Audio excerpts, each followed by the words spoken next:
Now I'm going to call Arshad Sharif, جو کہ role of the media in the conspiracy پہ بات کریں گے.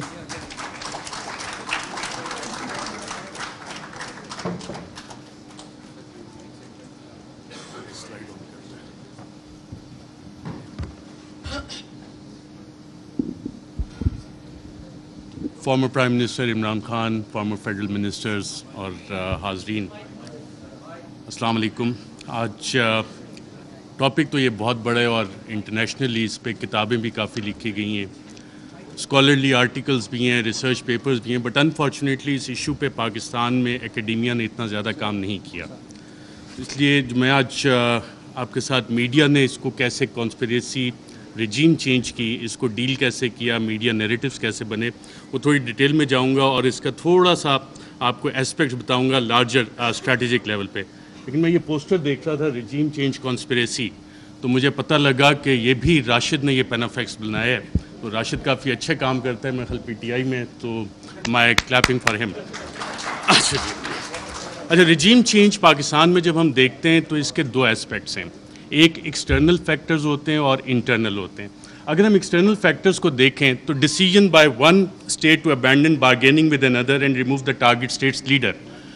PTI کی حکومت میں جب ہم یہ دیکھتے ہیں تو ہم خبریں دیکھ رہے تھے, میڈیا میں آ رہی ہیں کہ جی جو بائیڈن جو ہے وہ کال نہیں کر رہا, فارن آفس کا رابطہ ہو رہا ہے, پاکستان کے foreign minister Shah Mahmood Qureshi, US national security adviser Anthony Blinken سے فارن آفس نے رابطے کی کوشش کی, نہیں ہوا.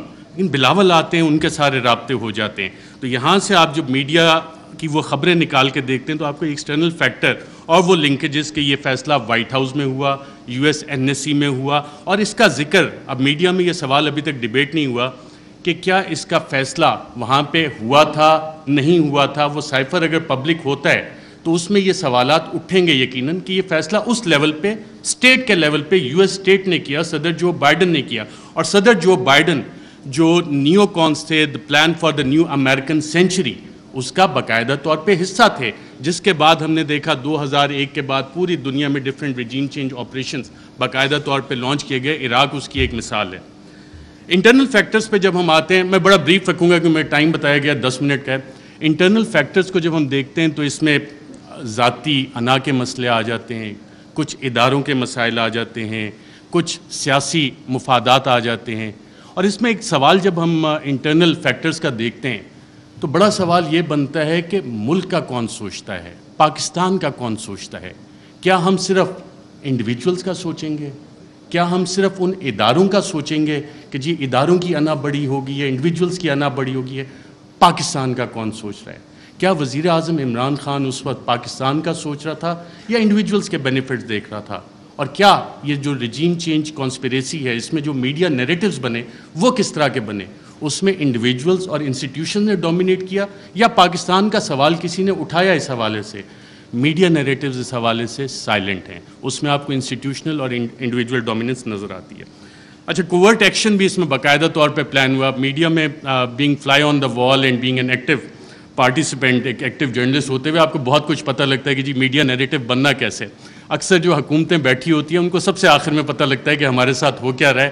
میڈیا کو پہلے پتہ لگ جانا شروع ہو جاتا ہے, کیونکہ کوورٹ ایکشن میڈیا نے پبلک اوپینین شیپ کرنا ہوتا ہے, پاپولیشن کو بتانا ہوتا ہے کہ جناب یہ حکومت کے ساتھ مسائل ہیں, اور وہ کہانیاں شروع ہو جاتی ہیں. اور یہ ڈاکومنٹڈ ہے اس سارے کیس میں بھی.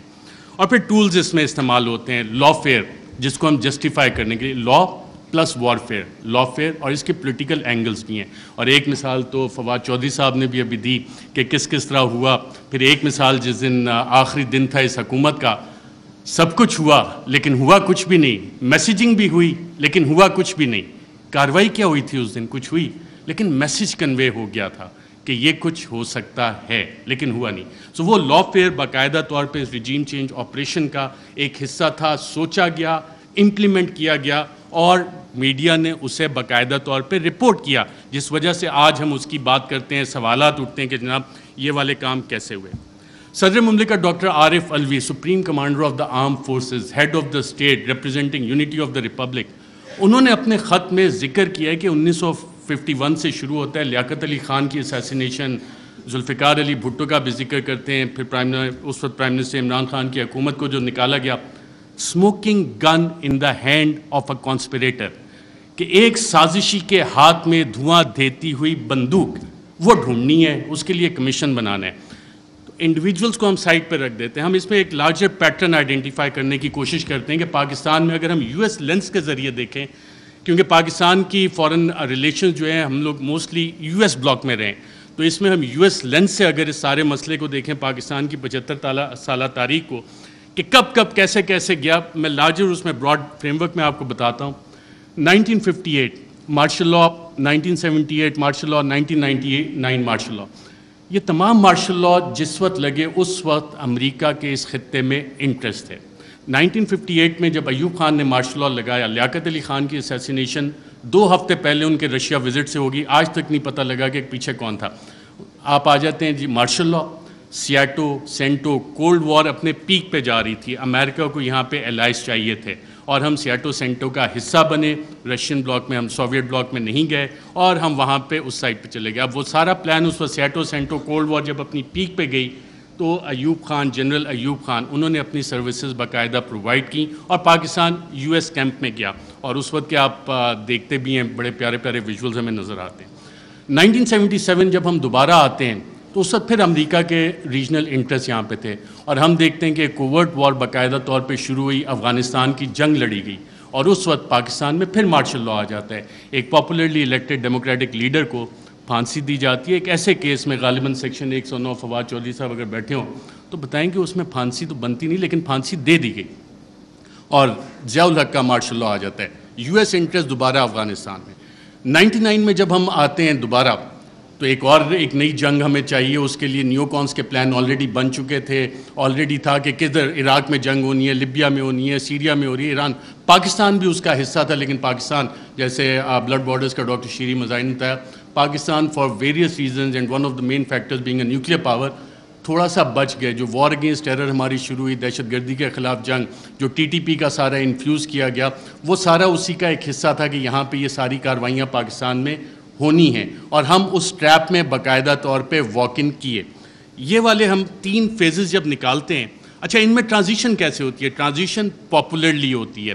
جتنے بھی یہ لوگ گئے, جب ہم دیکھتے ہیں کہ جناب ٹرانزیشن 1969-70 میں جو ٹرانزیشن آئی وہ پاپولر اپرائزنگ ہوئی, پاپولر لیڈرز آپ کے کھڑے ہوئے, پاکستان پیپلز پارٹی کا قیام آیا, انہوں نے کہا کہ جی ناؤ ڈیڈی از نو مور ایکسیپٹیبل, میں بڑا ہو گیا ہوں, میں اپنی الگ پارٹی بناؤں گا, پاکستان پیپلز پارٹی.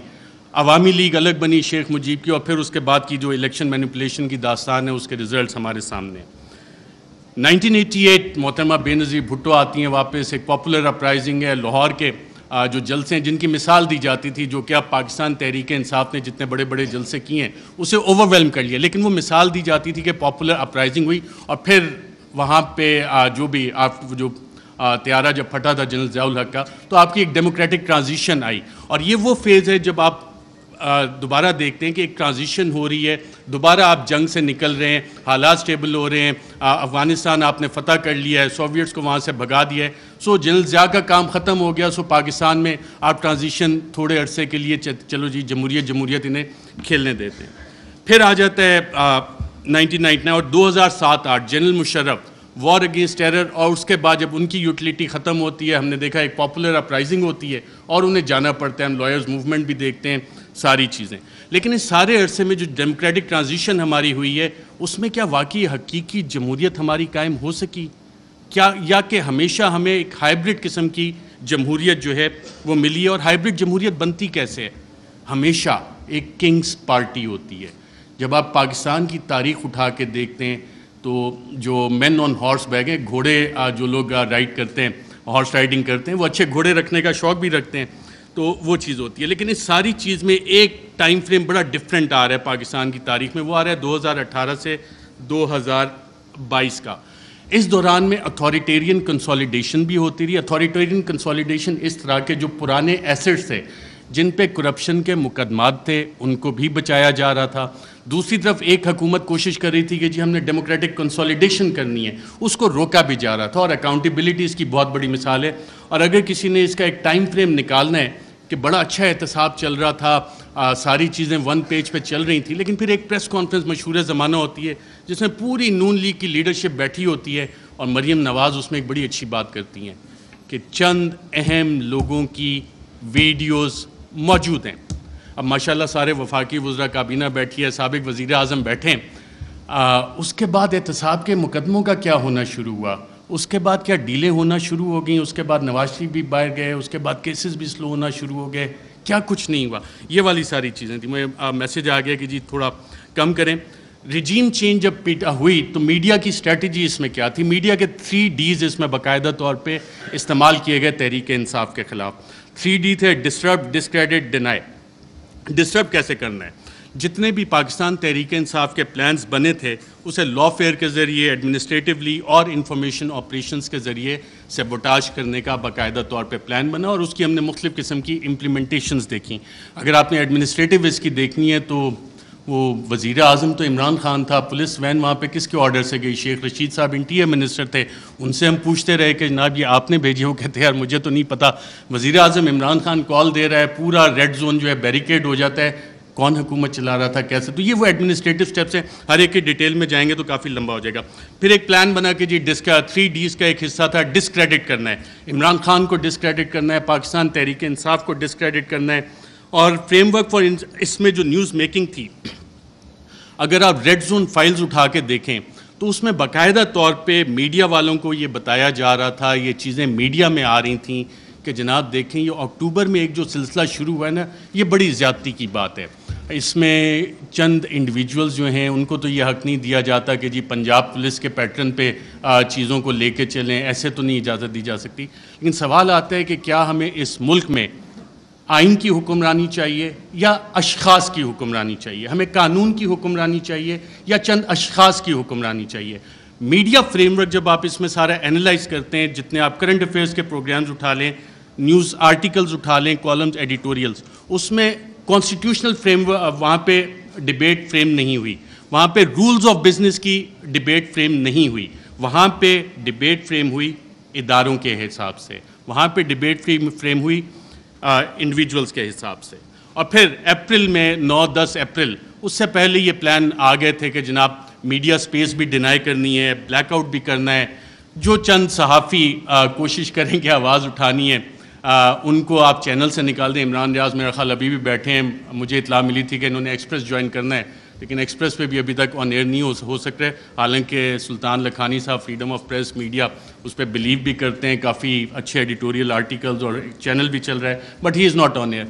FIRs چلیں, اب صحافیوں کو چھوڑیں, اب تو پوری وفاقی کابینہ جو ہے سابق, اس پہ بھی FIRs ہوئی ہیں, اور ملٹیپل FIRs دہشت گردی کی بھی ہوئی ہیں. اور جن لوگوں نے یہ FIRs کی انہوں نے یہ نہیں سوچا کہ کر کس پہ رہے, کیونکہ پلے بک وہی والی پرانی تھی. مسئلہ یہاں پہ یہ تھا کہ کرپشن کے کیسز نہیں مل رہے. بڑی کوشش کیجیے عمران خان کے خلاف کرپشن کے کیسز نکالے جائیں. میری بھی 1-2 ملاقاتیں ہوئی کہ جناب آپ تو بڑی سٹوریز کرتے ہیں. میں نے کہا یار ایک شخص, اور یہ عمران خان صاحب بیٹھے ہیں, شاید آپ میں سے بہت سے لوگوں کو نہ پتہ ہو, PM آفس میں ہمارے بھی ذرائع ہوتے ہیں, اکثر پوری کابینہ پریشان ہوتی تھی کہ جناب بات ہم نے کی ہے, کہاں سے پتہ لگ گئی. وہ شخص جو پانی کی آدھی بوتل بھی ضائع نہیں ہونے دیتا بطور وزیر اعظم کہ یار یہ آدھی پانی کی بوتل میں نے ابھی رکھی, کیوں اٹھا کے لے گئے, وہ کرپشن کرے گا. میں نے سمجھائی لوگوں کو یہ بات, لیکن پلے بک کیونکہ وہی پرانی تھی, کیا کرپشن کے کیسز نکالو, ڈسکریڈٹ کرنا ہے, کرپشن تھوپنی ہے. مسٹر ABC کا فلانا دوست ہے, اس سے نکال کے لاؤ. کچھ نہیں, آج 2-2.25 مہینے ہو گئے, کوئی کرپشن نہ نکلے گا. عمران خان کا کرپشن کا کیس نہیں نکل سکتا, نہ نکلے گا. میں نے بتائی کہ نہیں آپ کچھ کوشش, میں نے کہا میں یہ کوشش نہیں کر سکتا کیونکہ مجھے یہ پتہ ہے کہ عمران خان کی کرپشن نہیں نکلنی. اچھا, میڈیا نیریٹیوز اگین